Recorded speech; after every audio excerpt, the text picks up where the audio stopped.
സുജേട്ടാ നമസ്കാരം. നമസ്കാരം. തമിഴ്നാട്ടിൽ NDA ഓണായിരിക്കുകയാണ്. തമിഴ്നാട്ടിൽ BJP-യിലേക്ക് AIADMK അണ്ണാ DMK വരികയാണ് എന്ന റിപ്പോർട്ടുകൾ ഇപ്പോൾ തന്നെ പുറത്തു വന്നു കഴിഞ്ഞു. വരുമ്പോൾ ഒരുപാട് കോംപ്ലിക്കേഷൻസ് ഉണ്ട് എന്നാണ് നമുക്ക് മനസ്സിലാക്കാൻ സാധിക്കുന്നത്. ഇതിൽ എൻ്റെ ആദ്യത്തെ ചോദ്യം എന്ന് പറയുന്നത്, പണ്ട് ബിജുചേട്ടൻ പറഞ്ഞൊരു കാര്യമുണ്ട്. അതായത് അണ്ണാമലൈ എന്ന് പറഞ്ഞൊരു നേതാവിൽ മാത്രം വിശ്വാസം അർപ്പിച്ചാണ് തമിഴ്നാട്ടിൽ കേന്ദ്ര നേതൃത്വം BJP-യെ അഴിച്ചുവിട്ടിരിക്കുന്നത് എന്നുള്ളത് ബിജുചേട്ടൻ പറഞ്ഞതാണ്. അണ്ണാമലയുടെ ഒരു നിർദ്ദേശമായിരുന്നു. കാരണം നമുക്ക് സഖ്യകക്ഷികളൊന്നും വേണ്ട, AIADMK പ്രത്യേകിച്ച് വേണ്ട, അവരില്ലാതെ തന്നെ നമുക്ക് മുന്നോട്ട് പോകാൻ സാധിക്കും, ഞാനത് കാണിച്ചു തരാമെന്ന് അണ്ണാമലൈ പറഞ്ഞിരുന്നു. അണ്ണാമലൈ അത് കാണിച്ചു കൊടുക്കുകയും ചെയ്തു. തമിഴ്നാട്ടിൽ 18% വോട്ടാണ് ലോക്സഭാ തെരഞ്ഞെടുപ്പിൽ NDA നേടിയത് എന്നുള്ളത് നമ്മൾ കണ്ടതാണ്. അപ്പോ അണ്ണാമലൈ പറയുന്ന സകല കാര്യങ്ങളും കേന്ദ്ര നേതൃത്വം അംഗീകരിച്ച് മുന്നോട്ട് പോകുന്ന ഒരു കാഴ്ചയാണ് കാണാനായിട്ട് സാധിച്ചത്. ഇപ്പോൾ നിലവിൽ AIADMK തിരിച്ചു വരാനുണ്ടായ ഒരു സാഹചര്യം എന്താണ്? അണ്ണാമലയുടെ പ്രാധാന്യം കുറയുകയാണോ എന്നുള്ള ഒരു ചോദ്യം എനിക്ക് ആദ്യമുണ്ട്. രണ്ടാമത്തെ ഒരു ചോദ്യം എന്ന് പറയുന്നത്, ഈ കേന്ദ്ര നേതൃത്വവുമായി ഇപ്പോൾ ഒരുപാട് നാളുകൾക്ക് ശേഷമാണ് അമിത്ഷായും നമ്മുടെ പളനിസ്വാമിയാണ് ഇപ്പോൾ കൂടിക്കാഴ്ച നടത്തിയതെന്നാണ് അറിയാനായിട്ട് സാധിക്കുന്നത്. 2 മണിക്കൂർ ആ കൂടിക്കാഴ്ച നീണ്ടു നിന്നു. അതിൽ 10 മിനിറ്റ് അവർ തനിച്ച് സംസാരിച്ചത് മുഴുവൻ അണ്ണാമലയെ കുറിച്ചായിരുന്നു എന്നാണ് റിപ്പോർട്ടുകൾ പുറത്തു വരുന്നത്. അണ്ണാമലയെ സഹിക്കാൻ അവർക്ക് കഴിയില്ല. അണ്ണാ DMK തിരിച്ച് NDA-യിലേക്ക് വരുമ്പോൾ അണ്ണാമലയെ സഹിക്കാൻ കഴിയില്ല. കാരണം വളരെ കാർക്കശ്യമുള്ള, വളരെ സ്ട്രിക്റ്റ് ആയിട്ടുള്ള ഒരു പോലീസ് ഉദ്യോഗസ്ഥരുടെ അതേ ഒരു എന്താ പറയുക, ഒരു അറഗൻസ് ഉള്ള ഒരു നേതാവാണ്. വളരെ സ്ട്രേറ്റ് ഫോർവേഡ് ആണ് അണ്ണാമലൈ. പൊളിറ്റിക്സിന് പറ്റിയ ഒരു നേതാവല്ല അണ്ണാമലൈ. അതുകൊണ്ട് തന്നെ ഈ AIADMK ഒരു നിർദ്ദേശം അമിത്ഷായുടെ മുമ്പിൽ വെച്ചിട്ടുണ്ട്. അമിത്ഷായുടെ മുമ്പിൽ അവർ പറയുന്നതെന്ന് പറഞ്ഞാൽ അണ്ണാമലയെ കേന്ദ്ര നേതൃത്വത്തിലോട്ട് കൊണ്ടുവരണം, അണ്ണാമലയെ ഒരു കേന്ദ്രമന്ത്രിയാക്കണം, കേന്ദ്രമന്ത്രിയാക്കി തമിഴ്നാട്ടിൽ നിന്ന് അണ്ണാമലൈ എന്ന് പറയുന്ന തലവേദന എങ്ങനെയെങ്കിലും ഒഴിച്ചു തരണം, അത് എങ്കിൽ ഞങ്ങൾക്ക് കുറച്ചുകൂടെ സ്വൈര്യമായിട്ട് NDA-യിൽ വിരാജിക്കാൻ സാധിക്കുമെന്നാണ് ഇവർ പറയുന്നത്. പക്ഷേ അമിത്ഷാ അത് കേട്ടിരുന്നുവെങ്കിലും BJP-യുടെ ഒരു തീരുമാനമായിട്ട് ഇപ്പോൾ ഉരുത്തിരിഞ്ഞു വരുന്നത്, അമിത്ഷാ പറഞ്ഞിരിക്കുന്നത് അണ്ണാമലയെ തമിഴ്നാട്ടിൽ നിന്ന് പിൻവലിക്കുകയാണെങ്കിൽ, കേന്ദ്ര നേതൃത്വത്തിലേക്ക് കൊണ്ടുവരികയാണെങ്കിൽ രാജ്യത്തിന് അത് വളരെ ഗുണകരമായിരിക്കും. കേന്ദ്ര നേതൃത്വം വളരെയധികം ശക്തിപ്പെടുകയും ചെയ്യും. കാരണം അണ്ണാമലയെ പോലൊരു നേതാവിനെ കേന്ദ്രമന്ത്രിയായി കിട്ടിക്കഴിഞ്ഞാൽ അണ്ണാമലൈ കൊടുക്കുന്ന വകുപ്പ് ഏതാണോ അത് വൃത്തിയായിട്ട്, ഭംഗിയായിട്ട്, വെടുപ്പായിട്ട് നമ്പർ 1 ആക്കി കയ്യിൽ തരുമെന്നറിയാം. പക്ഷേ തമിഴ്നാട് BJP-യുടെ കയ്യിൽ നിന്നും നഷ്ടപ്പെടും. തമിഴ്നാട്ടിൽ BJP-ക്ക് ഒരു നല്ലൊരു നേതാവില്ലാതാകും. അത് സംസ്ഥാനത്തെ പ്രവർത്തകർക്കിടയിൽ വലിയ രീതിയിലുള്ള ഒരു നിരാശ ജനിപ്പിക്കും. അണ്ണാമലയെ പോലെ ഇത്ര കഴിവുള്ള ഒരു നേതാവ് അവിടെ നിന്നും പോയി കഴിഞ്ഞാൽ. അതുകൊണ്ട് തന്നെ സംസ്ഥാന അധ്യക്ഷനായിട്ട് അണ്ണാമലയെ നിലനിർത്തി ഒരു കോർഡിനേഷൻ കമ്മിറ്റി രൂപീകരിച്ചു തരാം എന്നാണ് ഇപ്പോൾ അമിത്ഷാ ഇപ്പോൾ AIADMK-ക്ക് കൊടുത്തിരിക്കുന്ന ഉറപ്പ് എന്നാണ് നമുക്ക് മനസ്സിലാക്കാനായിട്ട് സാധിക്കുന്നു. എന്ത് സംഭവിക്കും? NDA ഓണായോ തമിഴ്നാട്ടിൽ? NDA-യുടെ ഇതല്ല, അത് ഓണാകുമെന്ന് എല്ലാവർക്കും തന്നെ അറിയാമായിരുന്നു. കാരണം ഇപ്പൊ തമിഴ്നാട് പൊളിറ്റിക്സ് വല്ലാത്തൊരു പ്രതിസന്ധിയെ കടന്നു പോവുകയാണ്. കാരണം ദ്രാവിഡ രാഷ്ട്രീയത്തിന് ഈ അടിത്തട്ട് ഇളകി തുടങ്ങിയിട്ടുണ്ട്. മുമ്പ് AIADMK DMK എന്ന 2 പാർട്ടികൾക്കിടയിൽ വിഭജിച്ച് നിന്നിരുന്ന വോട്ട് ബാങ്കിന് വലിയ ഇളക്കം തട്ടിയിട്ടുണ്ട്. കാരണം ഇവരുടെ ഐഡിയോളജിക്ക് ഇപ്പൊ പഴയ കണക്ക് ഓട്ടമില്ല. ഇപ്പൊ നമുക്കറിയാം, റീസെന്റ് ആയിട്ട് നമ്മുടെ ഈ DMK ഉയർത്തിപ്പിടിക്കുന്ന പ്രക്ഷോഭം ഹിന്ദി വിരുദ്ധ സമരമാണ്. ഈ ഹിന്ദി വിരുദ്ധ സമരത്തിൽ രൂപം കൊണ്ട ഒരു രാഷ്ട്രീയ പാർട്ടിയാണ് DMK. അത് രൂപം കൊണ്ട കാലം മുതൽ ഇപ്പോഴും അവർക്ക് അത് തന്നെ വീണ്ടും വീണ്ടും പറയേണ്ടി വരുന്നത് എന്തുകൊണ്ടാന്ന് ചോദിച്ചാൽ, അവർക്ക് മുൻപോട്ട് വെക്കാൻ വേറെ ഒരു കാര്യങ്ങളുമില്ല. കാരണം വേറെ ഒന്നുമില്ല അവർക്ക് മുമ്പോട്ട് ജനങ്ങളുടെ മുമ്പിലേക്ക് വെക്കാൻ. അതായത് അവരുടെ രാഷ്ട്രീയത്തിന് കടക്കും. ഇതിനിടയിലാണ് നമ്മുടെ സിനിമാ താരം വിജയ് ഒരു പാർട്ടിയുമായിട്ട് വരും. അത് DMK സംബന്ധിച്ച് അല്പം ഭയപ്പെടുത്തുന്ന കാര്യമാണ്. TVക്ക് അത് നമ്മുടെ ഈ DMK സംബന്ധിച്ച് അല്പം ഭയപ്പാടോട് കാണേണ്ട ഒരു പ്രസ്ഥാനമാണ്. വിജയുടെ പാർട്ടി നാളായി തമിഴ്നാട് ഭരിക്കും എന്നല്ല അതിന്റെ അർത്ഥമാക്കുന്നത്. വിജയുടെ പാർട്ടിയിലെ ആളുകൾ നിയമസഭാ തെരഞ്ഞെടുപ്പിന് പിടിക്കുന്ന വോട്ട് അത് DMK പാളയത്തിൽ നിന്ന് പോകുന്ന വോട്ടായിരിക്കും. അപ്പോൾ DMK-ക്ക് അതിനെ റിക്കവർ ചെയ്യേണ്ടത് അനിവാര്യമാണ്. അപ്പോൾ സ്വാഭാവികമായിട്ട് അവിടുത്തെ ഒരു പിന്നെ വോട്ടുള്ള ഒരു പാർട്ടി, അതായത് 2 മുന്നണിയിലും പെടാതെ നിൽക്കുന്ന ഒരു പാർട്ടി എന്ന് പറഞ്ഞാൽ BJP ആണ്. അതുകൊണ്ട് BJP നിരന്തരം അറ്റാക്ക് ചെയ്തുകൊണ്ട് മുൻപോട്ട് പോകുന്നു. ഇവിടെ ശ്രദ്ധേയമായ കാര്യം, ഈ ലോക്സഭാ തെരഞ്ഞെടുപ്പില് തന്നെ ആ വോട്ടിംഗ് നില പരിശോധിച്ചു കഴിഞ്ഞാൽ അവിടെ DMK തോറ്റു. അവർക്ക് ലോക്സഭയിൽ സീറ്റുകൾ കിട്ടിയെങ്കിലും വോട്ടിംഗ് പെർസെന്റേജ്, അതായത് BJP-യുടെയും AIADMK-യും കൂടെ വോട്ട് കൂട്ടി നോക്കിക്കഴിഞ്ഞാൽ DMK-യുടെ വോട്ടിനേക്കാൾ കൂടുതലാണ്. അതായത് അവര് രണ്ടുപേരും കൂടെ ഒന്നിച്ച് നിന്നിരുന്നുണ്ടെങ്കിൽ DMK-ക്ക് വലിയ വെല്ലുവിളിയായി മാറിയാണ് ഈ ലോക്സഭാ തെരഞ്ഞെടുപ്പ്. അവർ രണ്ടായിട്ടാണ് നിൽക്കുന്നത്. അത് മാത്രവുമല്ല, പഴയതുപോലത്തെ ഒരു ശക്തി AIADMK-ക്ക് ഇല്ല. ജയലളിത പോയതോടുകൂടി AIADMK 2 കഷ്ണങ്ങളായി. ഒന്ന് പനീർശെൽവത്തിന്റെ വിഭാഗം, പനീർശെൽവം വിഭാഗം ഒന്ന് നമ്മുടെ ഈ പഠനസാഗം മറ്റൊന്നായി. അവർ തമ്മിൽ അടിയും പ്രവാസവും നടത്തി ആ പാർട്ടി ശിഥിലമായി. ഈ ഒരു ഗ്യാപ്പിലേക്കാണ് അണ്ണാമലെ BJP-യെ കയറ്റിക്കൊണ്ടുവന്നത്. നമ്മൾ തന്നെ മുൻപ് വാർത്ത ചെയ്തിട്ടുണ്ട്. ഈ AIADMK-യിലെ സ്ത്രീകൾ, വനിതാ വോട്ടർമാരും ഒക്കെ വലിയ രീതിയിൽ BJP-യിലേക്ക് വരികയുണ്ടായി. കാരണം ഈ വനിതകൾക്ക് കുറെ അധികം പോളിസി കേന്ദ്ര സർക്കാർ നൽകുന്നുണ്ടല്ലോ, കുറെ കാര്യങ്ങൾ നൽകുന്നുണ്ട്. അതെല്ലാം ഈ അണ്ണാമല കൃത്യമായിട്ട് ചെയ്തു കൊടുത്തതുകൊണ്ട് അവരുടെ ഈ വനിതാ വിങ്ങിന് ഏതാണ്ട് അപ്പാടെ വിഴുങ്ങാൻ BJP കഴിഞ്ഞു. അതായത് ശരിക്കും അവിടെ മുൻപോട്ട് കയറിയത് ADMKയുടെ വോട്ട് കൊണ്ടാണ്. ADMKയുടെ വോട്ട് ബാങ്കിൽ വലിയ വിള്ളൽ സൃഷ്ടിച്ചുകൊണ്ടാണ് BJP അവിടെ മുൻപോട്ട് കയറിയത്. ഇനിയിപ്പോ BJPക്ക് അവിടെ BJPയെ മാറ്റി നിർത്തിക്കൊണ്ട് ഒരു രാഷ്ട്രീയം തമിഴ്നാട്ടിലില്ല എന്ന് പറഞ്ഞ് ഞാൻ പറയുമ്പോൾ നാളെ BJP തമിഴ്നാട് ഭരിക്കുമെന്നല്ല അതിന്റെ അർത്ഥമാക്കുന്നത്. BJP ഒരു നിർണായക റോളിലേക്ക് നമ്മുടെ കേരളത്തിലെ കാര്യം പറയാൻ നിൽക്കാൻ, കേരളത്തിലെ BJP ഒരു നിർണായക ഘടകം തന്നെയാണ്. അവര് ജയിക്കും എന്നുള്ളതല്ല, ഒരു മണ്ഡലത്തിൽ അവർക്ക് കുറഞ്ഞത് 10,000-15,000 വോട്ട് പിടിക്കുമ്പോൾ ഒരു നിർണായക ശക്തിയാണ്. ഈ വോട്ട് ആരെ വേണം ജയിപ്പിക്കാം, ആരെ വേണം തോൽപ്പിക്കാം, ആ ഒരു അന്തരീക്ഷത്തിലാണ് നിൽക്കുന്നത്. അതായത് നിർണായക റോളിലേക്ക് അവർ മാറുന്ന ഒരു സാഹചര്യം. ഈ ഒരു സാഹചര്യത്തിലാണ് ഇപ്പോൾ ADMK വീണ്ടും BJPയുമായി അടുക്കാനുള്ള ശ്രമം. അതുമാത്രവുമല്ല, ADMKക്ക് പഴയതുപോലെ ഇപ്പോൾ വലിയ ഗ്രിപ്പുകളും മറ്റുമില്ല. സാമ്പത്തികമായിട്ട് അവർ വലിയ പ്രതിസന്ധിയെ നേരിടുന്നുണ്ട്. ജയലളിത ഉള്ളപ്പോൾ അവർക്ക് അല്ലലും ബുദ്ധിമുട്ടും പട്ടിണിയും പരിവട്ടവും ഒന്നും ഇല്ലായിരുന്നു. നല്ല രീതിയിൽ തന്നെ അവർക്ക് ഫണ്ടിങ്ങും കാര്യങ്ങളും. ഒരു രാഷ്ട്രീയ പാർട്ടി എന്ന് പറഞ്ഞാൽ അതിന് മുൻപോട്ട് പോകണം, വലിയ രീതിയിലുള്ള പണം ആവശ്യമാണ്, സാമ്പത്തിക സ്രോതസ് ആവശ്യമാണ്. അപ്പോൾ BJP ആണെങ്കിൽ ഒരു വലിയ പ്ലെയർ, അതായത് അവരുടെ കൂടെ ഒരു വലിയ കക്ഷിയുടെ കൂടെ നിൽക്കുകയാണെങ്കിൽ തെരഞ്ഞെടുപ്പിനും മറ്റുമൊക്കെ പ്രവർത്തിക്കുന്നത് അവർക്ക് കുറച്ചുകൂടി ഈസി ആയി മാറും. രണ്ടാമത്തെ കാര്യം, ADMK അഭിമുഖീകരിക്കുന്ന വലിയൊരു വിഷയമുണ്ട്. അവരെ സംബന്ധിച്ച് ഒരു ലീഡർ ഇല്ല അവർക്ക് ഉയർത്തി കാണിക്കാൻ. DMK സംബന്ധിച്ച് MK സ്റ്റാലിൻ ഉണ്ട് ലീഡറായിട്ട്. പക്ഷെ ഇപ്പൊ മറുഭാഗത്തേക്ക് വരുമ്പോൾ ജനകീയരായിട്ടുള്ള ഒരു ലീഡർ ഇല്ല. ജയലളിത പോയതോടുകൂടി തന്നെ വലിയ ശൂന്യത അവിടെ അനുഭവപ്പെട്ടു. അവിടേക്ക് നരേന്ദ്രമോദിയെ പ്രതിഷ്ഠിച്ചുകൊണ്ട് മുൻപോട്ട് പോവുക, അതാണ് ഇപ്പോൾ ഇവർ നോക്കുന്നത്. ഒരു മുഖം വേണമല്ലോ, ഒരു രാഷ്ട്രീയ പാർട്ടി ആകുമ്പോൾ മുൻപോട്ട് വെക്കാൻ, പോസ്റ്ററിൽ അടിക്കാനെങ്കിൽ ഒരു മുഖം വേണമല്ലോ. അപ്പൊ അതാണ് അവർ ഒന്നാമത് നോക്കുന്നത്. രണ്ടാമത്തെ കാര്യം BJPയുടെ അണ്ണാമലയെ ഈ BJPയുടെ ചാർജ് ഏറ്റെടുക്കും അധ്യക്ഷ പദവിയിലേക്ക് എത്തുമ്പോൾ അദ്ദേഹം കേന്ദ്രത്തിന് കൊടുത്ത റിപ്പോർട്ടിൽ പറഞ്ഞത് നമുക്ക് ആരുമായും സഖ്യത്തിന് പോകേണ്ട ആവശ്യമില്ല, ഒറ്റയ്ക്ക് നിൽക്കാം, അത് ഞാൻ പ്രൂവ് ചെയ്യിച്ച് കാണിക്കാമെന്ന് അദ്ദേഹം പ്രൂവ് ചെയ്യുകയും ചെയ്തിരുന്നു.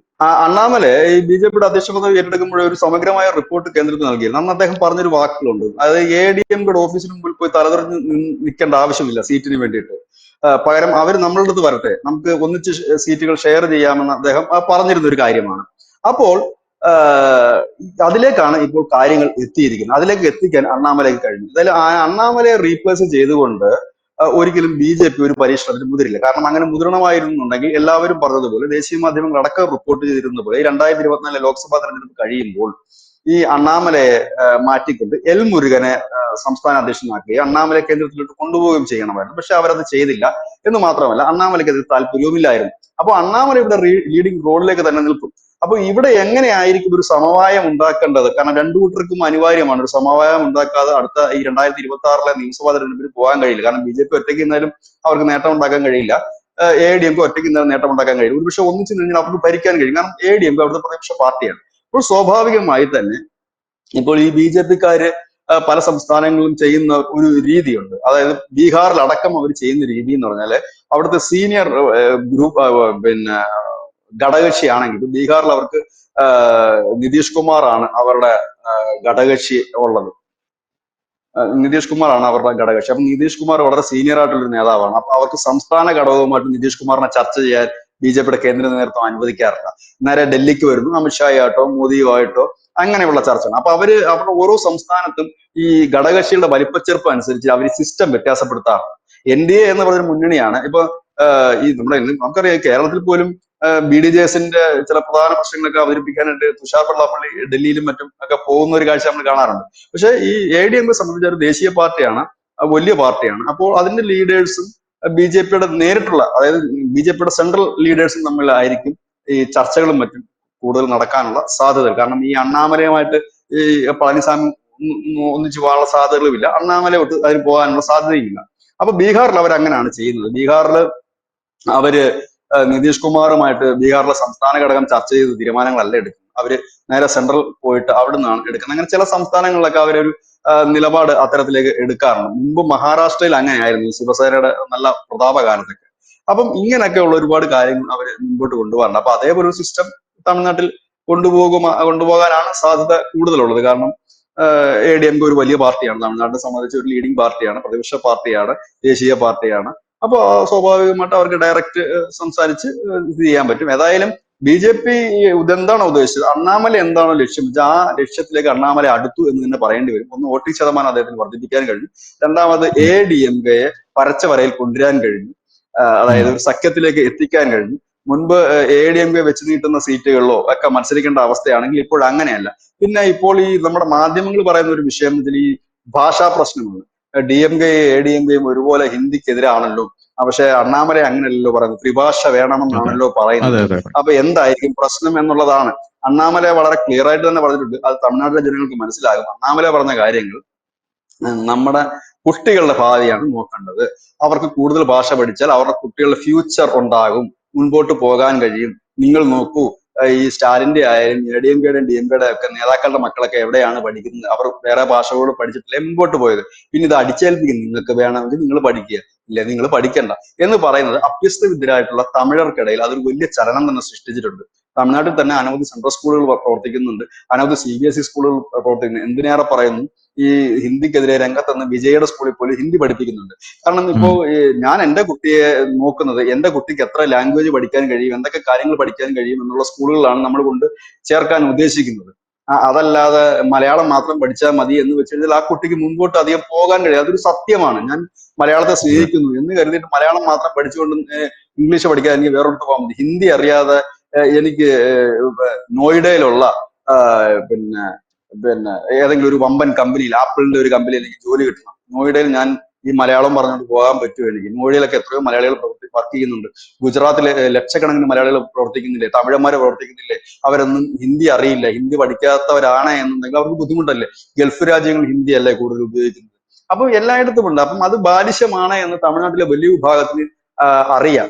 അതുകൊണ്ടാണ് ഈ ഹിന്ദി വിരുദ്ധ സമരങ്ങൾക്ക് പഴയതുപോലെ പിന്തുണ കിട്ടാത്ത. ഇവിടെ എനിക്കൊന്ന് കേരളത്തിൽ മീഡിയ വൺ മാത്രമേ പറയുന്നുള്ളൂ ഹിന്ദി വിരുദ്ധ പ്രക്ഷോഭം കത്തുകയാണ്, ആളുകളാണ്, ഒരു ചുക്കും ചുണ്ണാമ്പും ഇല്ല. അവിടുത്തെ ജനങ്ങളെല്ലാം, കാരണം അവിടെ എങ്ങനെയാണോ ഈ അണ്ണാമലയ്ക്കൊരു എന്താ പറയുന്നത് ജനങ്ങൾക്കിടയിൽ ഒരു അക്സെപ്റ്റൻസ് കിട്ടിയത്. കാരണം സാധാരണപ്പെട്ട ഒരു കുടുംബത്തിൽ നിന്ന് ഒരു സാധാരണ തമിഴ് ചെറുക്കൻ, ആ ചെറുക്കൻ IAS വാങ്ങി, അതൊരു റോൾ മോഡലായിട്ടാണ് അവിടുത്തെ ജനങ്ങൾ കാണുന്നത്. സാധാരണപ്പെട്ടത്, അതായത് ഒരു ഇടത്തരക്കാരുടെ മനസ്സിലുണ്ട്, അണ്ണാമല കണ്ടില്ല, അയാള് പറയുന്നതൊക്കെ അങ്ങനെയാണ്, നിങ്ങൾ പഠിക്കൂ, എന്നെ പോലെ ആകൂ, ഞാനും വളരെ ഒരു ദരിദ്രമായ ഒരു കുടുംബത്തിൽ നിന്നാണ് വന്നത്, എന്റെ അച്ഛൻ ആടുമേക്കലാണ് പണി, ഞാൻ വന്നില്ലേ, നിങ്ങൾക്കും വരാൻ കഴിയും, ഉന്നതമായ പോസ്റ്റിൽ വരൂ എന്ന് എൻകറേജ് ചെയ്യുന്ന ഒരു യൂത്താണ്. ഞാൻ പറഞ്ഞില്ലേ, ഈ രാജീവ് ചന്ദ്രശേഖരൻ ആയാലും അണ്ണാമലയും ആയാലും ഒക്കെ BJP അവരുടെ മുഖം മാറ്റി പിടിച്ചുകൊണ്ട് തനത് പൊളിറ്റിക്സിൽ നിന്ന് മാറി പിടിച്ചുകൊണ്ട് മുമ്പോട്ട് പോകുമ്പോൾ അതിന് വലിയ അക്സെപ്റ്റൻസ് കിട്ടുന്നുണ്ട്. കാരണം അണ്ണാമല പറയുന്നതിന് പണ്ടൊക്കെ അണ്ണാമല എന്നല്ല, BJPയുടെ ഒരു നേതാവിനെ പോലും തമിഴ്നാട്ടിൽ വെച്ച് ഈ ഹിന്ദിക്ക് അനുകൂലമായി സംസാരിക്കാൻ കഴിയില്ലായിരുന്നു. ഇന്ന് വളരെ ഓപ്പൺ ആയിട്ടാണ് അണ്ണാമല പറയുന്നത്, ഹിന്ദി പഠിക്കുന്നതാണ് നല്ലത്, ഈ ഭാഷ ഞങ്ങൾ അനുകൂലിക്കുന്നു പരസ്യമായി പറയുന്ന കാര്യം എന്ന് വെച്ചാൽ അതിന് വലിയൊരു അക്സെപ്റ്റൻസ് അവിടെ കിട്ടുന്നുണ്ട്. അപ്പൊ സ്വാഭാവികമായി തന്നെ 2026 ആകുമ്പോഴേക്കും ഒരു സഖ്യം അവിടെ രൂപപ്പെടും. ആ സഖ്യത്തിനകത്ത് അതിനകത്ത് ഞാൻ ഇപ്പോഴും ധനുഷ പറയുന്നു, 2026 ഇനിയും വർഷം ഒന്നുണ്ട്. അതിൽ BJPയുടെ കൂടെ DMK ആണോ ADMK ആണോ എന്ന് ഞാൻ ഇപ്പോഴും തീർച്ചപ്പെടുത്തിയിട്ടില്ല. കാരണം രണ്ടുപേരും, കാരണം BJPക്ക് അങ്ങനെ ഒരു പരിപാടി ഉണ്ട് എല്ലായിടത്തും, പിന്നെ ആ ചിഹ്ന വീടും തായ് വീടും വെച്ചുകൊണ്ട് നടക്കുന്ന ഒരു പാർട്ടിയാണ് BJP. അത് ആന്ധ്രയിൽ നമുക്കറിയാം. ജഗൻമോഹൻ റെഡ്ഡിയുടെ കൂടെ പൊറുക്കുമ്പോഴും നായിഡുമായിട്ട് നല്ല പ്രണയബന്ധത്തിലായിരുന്നു അവര്. അല്ല, നായിഡുമായിട്ട് നല്ല പ്രണയബന്ധത്തിലായിരുന്നു. ഇപ്പൊ നായിഡുവിനെ കൂടെ പൊറപ്പിക്കുന്നു, ജഗൻമോഹനെ വിട്ടിട്ടില്ല. അത് അങ്ങനെയാണ്. ഒറീസയിൽ നമ്മൾ കണ്ടതാണ്, ബിജു ജനതാദളിനെ കൂടെ പൊറപ്പിക്കുകയും ചെയ്യുന്നുണ്ട്, ഒപ്പം തന്നെ അവർ കാര്യം കണ്ട്. അപ്പൊ ഇങ്ങനെ എല്ലായിടത്തും ഇവർ ഈ രണ്ടു തരം സെറ്റപ്പുകൾ ഇവർ കൊണ്ടുനടക്കുന്ന ഒരു പാർട്ടിയാണ്. അതുകൊണ്ട് തന്നെ ഇവർ രണ്ടും ചെയ്യുന്ന ഒരു പാർട്ടിയാണ്. അതായത് തമിഴ്നാട്ടിൽ അങ്ങനെ ഒരു സിസ്റ്റം ഉണ്ടല്ലോ, ചിന്ന വീടും തായ് വീടും, ഒഫീഷ്യലായിട്ടൊന്ന്, രണ്ട് ഭാര്യമാര്, ഒഫീഷ്യലായിട്ടൊന്ന്, മറ്റേ രഹസ്യമായിട്ട്, അത് അങ്ങനെ കൊണ്ടു നടക്കുന്ന ഒരു രാഷ്ട്രീയ പാർട്ടിയാണ്. എനിക്ക് ഇപ്പോഴും അതിലൊരു ക്ലാരിറ്റി വന്നിട്ടില്ല. ഒരുപക്ഷെ അവസാന നിമിഷത്തിൽ DMK ആയിട്ട് ഇവർ ഈ സഖ്യത്തിലായാലും നമുക്ക് ഒന്നും പറയാൻ പറ്റില്ല. കാരണം പാർട്ടി BJP ആണ്. കാശ്മീരിൽ അവര് അവിടുത്തെ നമ്പർ 1 ഫ്രോഡ് എന്ന് പറഞ്ഞിരുന്ന PDP ആയിട്ട് ചേർന്ന് ഭരിച്ച പാർട്ടിയാണ്. അതുകൊണ്ട് ഇപ്പോഴും കൺഫേം അല്ല, പക്ഷെ ADMK തന്നെ ആയിരിക്കും വരാൻ സാധ്യത. എന്തായാലും അണ്ണാമലയെ മാറ്റിക്കൊണ്ട് അവിടെ ഒരു മുമ്പോട്ട് കാണില്ല. അണ്ണാമല ഒരു ലീഡിംഗ് റോളിലേക്ക് വരും. ഏതാണ്ട് എനിക്ക് തോന്നുന്നു BJP ഒരു 100 സീറ്റിലെങ്കിലും മത്സരിക്കുന്ന സ്ഥിതിയിലേക്ക് തമിഴ്നാട്ടിൽ മാറും. മൊത്തം 266 സീറ്റാണ് തമിഴ്നാട്ടിൽ നിയമസഭയിൽ ഉള്ളതെന്നാണ് ഞാൻ മനസ്സിലാക്കുന്നത്. അങ്ങനെയെങ്കിൽ 100 വെച്ചിട്ടോ 110 വെച്ചിട്ടോ ഡിവൈഡ് ചെയ്യപ്പെടും. ബാക്കി പിന്നെ അവരുടെ സഖ്യകക്ഷികൾ കുറെ പേരുണ്ട്, ചെറിയ ചെറിയ പാർട്ടികൾക്ക്, അവർക്ക് കൂടെ ഡിവൈഡ് ചെയ്യപ്പെടാനുള്ള സാധ്യതകളാണ് കൂടുതൽ കാണുന്നത്. അങ്ങനെയെങ്കിൽ ആ സഖ്യത്തിന് വലിയ സാധ്യതകളുണ്ട്. കാരണം ഇപ്പോൾ തമിഴ്നാട് പൊളിറ്റിക്സ് നിയന്ത്രിച്ചുകൊണ്ടിരിക്കുന്നത് അമിത്ഷാ നേരിട്ടാണ്. മോദി ഏറ്റവും കൂടുതൽ ശ്രദ്ധ പുലർത്തുന്നതും ദക്ഷിണേന്ത്യയിൽ തമിഴ്നാട്ടിലാണ്. അപ്പൊ അതുകൊണ്ട് അതിന് വലിയൊരു, കാരണം ഈ സ്റ്റാലിന്റെ ഒരു പിൻഗാമിയായിട്ട് ഉദയനിധി സ്റ്റാലിൻ എത്രത്തോളം ശോഭിക്കുമെന്ന് കാത്തിരുന്ന് കാണേണ്ട ഒരു കാര്യമാണ്. വലുതായിട്ട് ശോഭിക്കാനുള്ള സാധ്യതകൾ വളരെ കുറവാണ്. കാരണം അച്ഛന്റെയോ ഇല്ലെങ്കിൽ അപ്പൂപ്പന്റേതോ ആയ ഒരു പൊളിറ്റിക്കൽ മൈലേജ് ഉണ്ടാക്കിയെടുക്കാനൊന്നും സ്റ്റാലിനെ ശോഭിക്കുന്നില്ല, പിന്നെയാണ് ഉദയനിധി സ്റ്റാലിൻ. ഉദയനിധി സ്റ്റാലിന്റെ കാര്യം പറഞ്ഞുകൊണ്ട്. അപ്പം അതുകൊണ്ട് അത് അധികം മുമ്പോട്ടൊന്നും പോകാൻ സാധ്യതയില്ല. അതുകൊണ്ടാണ് ഞാൻ പറയുന്നത് DMK ആണോ ADMK ആണോ ഇവരുടെ കൂടെ വരുന്നത് എന്നുള്ള കാര്യം കാത്തിരുന്ന് കാണേണ്ട കാര്യമാണ്. കാരണം ഇവരെ ഓക്കെ. സംബന്ധിച്ച് ആര് വന്നാലും ഇവർക്ക് കൂടെ കൂട്ടിക്കൊണ്ടുപോകുന്നവരുമാണ്. ഓക്കെ. എന്തായാലും തമിഴ്നാട്ടിൽ NDA വലിയ വലിയ നീക്കങ്ങൾ നടത്തുന്നു. നേരത്തെ ഉണ്ടായിരുന്ന സഖ്യകക്ഷി തന്നെയാണ് AIADMK. ADMK വീണ്ടും തമിഴ്നാട്ടിൽ BJP-യുടെ സഖ്യം ചേരുന്നു. സ്റ്റാലിൻ കുറച്ചു നാളായിട്ട് കസറുന്നു എന്നുള്ള ഒരു ഒരു തോന്നൽ അമിത്ഷായുടെ ഉള്ളിൽ ഉണ്ടായിരുന്നു. പക്ഷെ അതെന്തും എന്ന് പറഞ്ഞാൽ ഉണ്ടയില്ല വെടിയാണ്. സ്റ്റാലിൻ പറയുന്ന പല കാര്യങ്ങളും എല്ലാം തന്നെ പൊളിച്ചെടുക്കാനുള്ള ഒരു സംഭവമാണ്. ആ സമയത്താണ് വിജയുടെ ഒരു entry.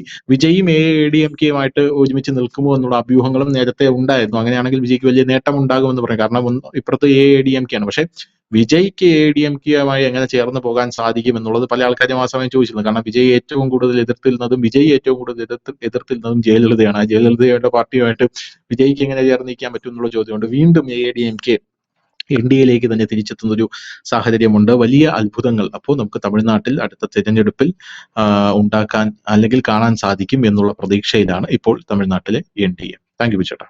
Thank you so much.